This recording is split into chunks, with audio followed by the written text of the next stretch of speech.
Hello, I'm here with Rosie. Look at the baby. Right, so we've just come back from a walk and I have my spaniel workshop at the weekend.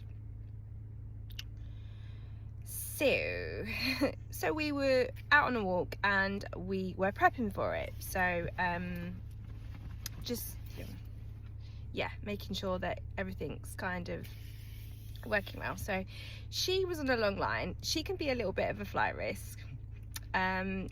She's a spaniel, she's 2 years old, and I need her to pay attention while we're doing the exercises. The last thing I want is her to bugger off. So she was on a long line.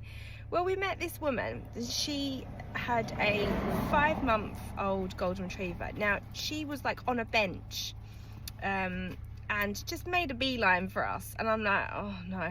And I could sense she saw us. She clearly wanted her 5-month-old, I think it was a golden retriever, to socialize, which is great. It's just at that particular time I wanted to carry on with my gun dog training, and I did not want to be disturbed, and I was with my dog. Not the time.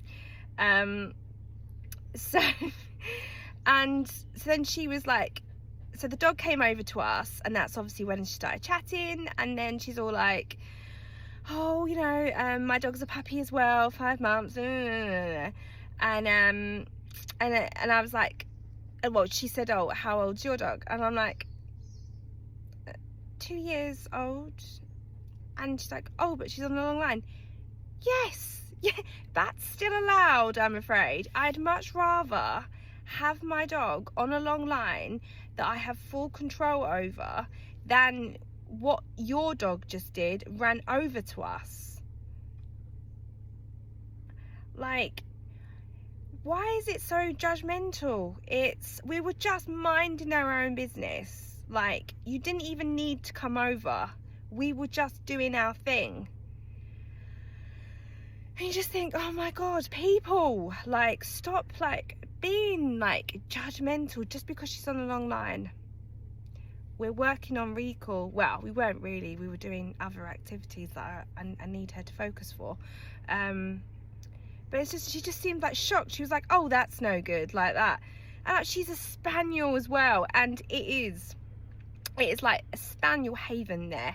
You've got birds coming over and stuff. Like, we're trying to prove training, and anyway, I shouldn't have to like explain myself. That's my decision as an owner and a dog trainer. I shouldn't have to like justify it to some random idiot, utter moron.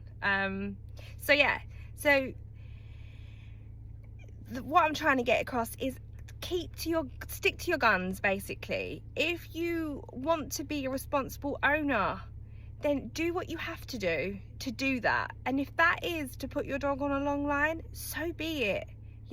That's my type of owner. That's the type of owner I want to work with, not that idiot.